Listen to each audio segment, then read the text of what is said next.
Cunard's newest ship, Queen Anne, is one of the most talked about ships in the fleet right now.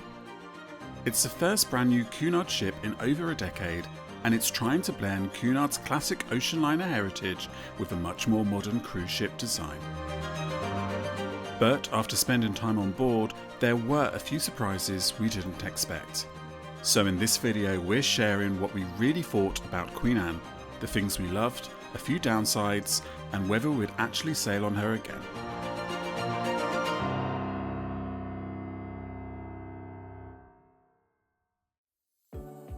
Queen Anne joined the Cunard fleet in 2024 and carries around 3,000 guests. She was built in Italy by Fincantieri, the same shipyard behind many modern cruise ships, and she's Cunard's first new ship since Queen Elizabeth launched in 2010. You usually find her sailing itineraries like the Norwegian fjords, Northern Europe, the Mediterranean, and the Canary Islands. Design-wise, she feels quite different from older Cunard ships, combining traditional Cunard touches with a more modern cruise ship style. One of the first places that really stands out on board is the Pavilion. This is a large indoor-outdoor pool space with a glass roof, big screen, and plenty of seating around the pool.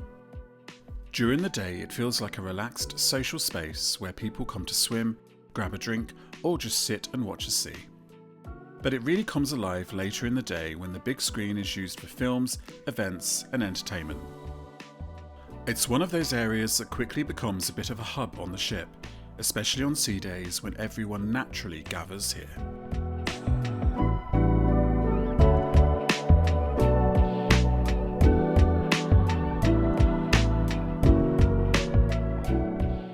Before we look at some standout spaces on board, here are a few quick tips if you're sailing on Queen Anne.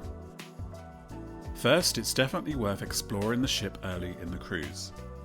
There are quite a few smaller venues tucked away around the ship, and some of the best spaces aren't always obvious at first glance.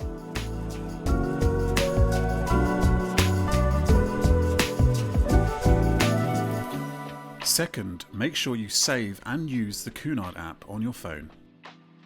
It's really useful for checking the daily programme, show times and activities, so you can plan your evenings without constantly carrying the printed schedule around.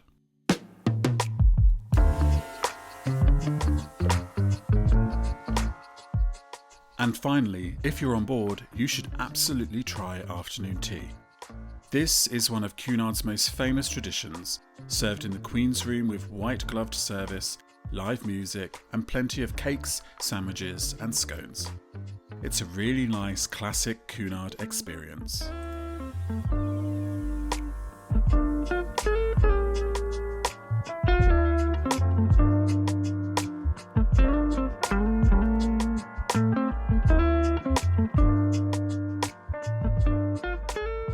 Let's continue looking at the standout features on board Queen Anne, where another venue that really stood out to us on board was Bright Lights Society. This is a cabaret-style entertainment venue that feels quite different from the traditional theatre shows you usually see on cruise ships.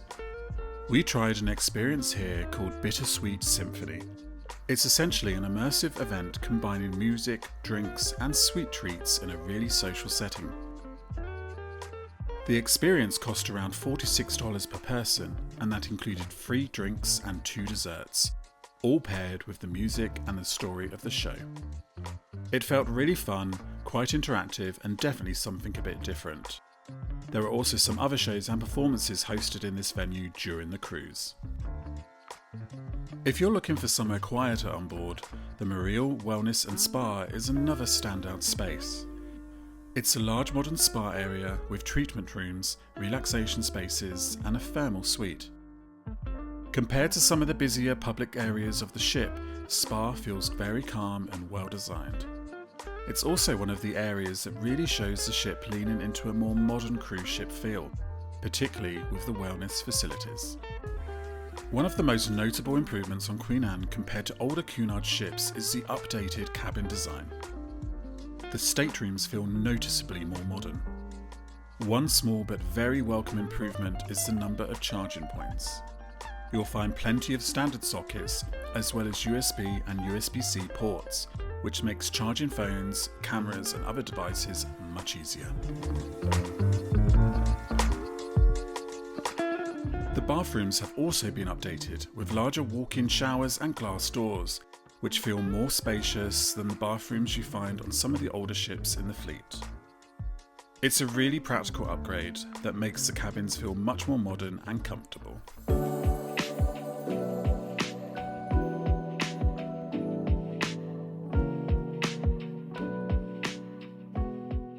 Food is obviously a big part of any cruise, and there are a few places on board that really stood out.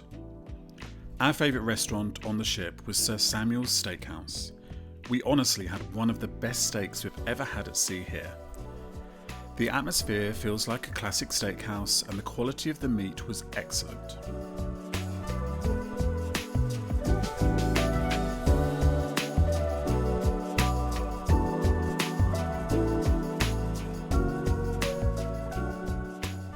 Another restaurant we really enjoyed was Tremonto, which serves Mediterranean-inspired dishes. The menu felt quite fresh and different from the main dining room, and it was a really enjoyable meal.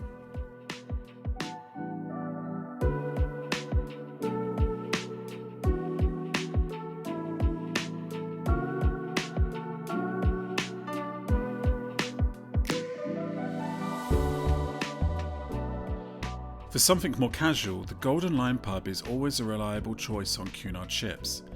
It's a good option if you want a relaxed meal with pub classics and something a bit less formal than the main restaurant.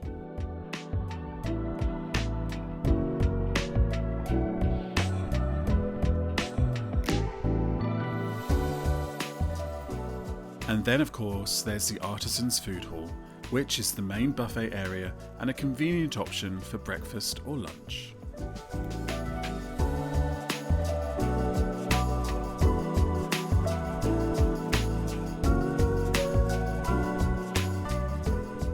Of course, no ship is perfect, and there are a few things we noticed that are worth mentioning. One of the first is the layout of the ship. Some areas can feel a little confusing to navigate at first, and it can take a couple of days to really figure out where everything is. Another thing we noticed was the overall design style. Queen Anne is clearly trying to feel more modern than older Cunard ships, but in some places that modern design actually makes the ship feel a little less luxurious than ships like Queen Elizabeth or Queen Victoria. The atrium is probably the best example. While it's still a nice space, it doesn't quite have the same grand, elegant feel that you get on some of the older Cunard ships. So, depending on what you expect from Cunard, that design shift might be something you notice. So, the big question, would we sail on Queen Anne again? Overall, yes. It's a really interesting ship and it feels like Cunard moving into a new era. It still keeps some of the traditional Cunard experiences like afternoon tea and the formal evenings, but it also introduces more modern spaces and entertainment. If you enjoy a slightly more modern take on the Cunard style, Queen Anne could be a great choice. But if you absolutely love the very traditional Cunard atmosphere, ships like Queen Elizabeth or Queen Victoria might be your favourites. Overall, Queen Anne feels like a ship that's trying to bridge two worlds. Classic Cunard traditions on one side and a more modern cruise ship design on the other. Some of those changes work really well, others feel a little different from what people might expect, but it's definitely a fascinating addition to the Cunard fleet.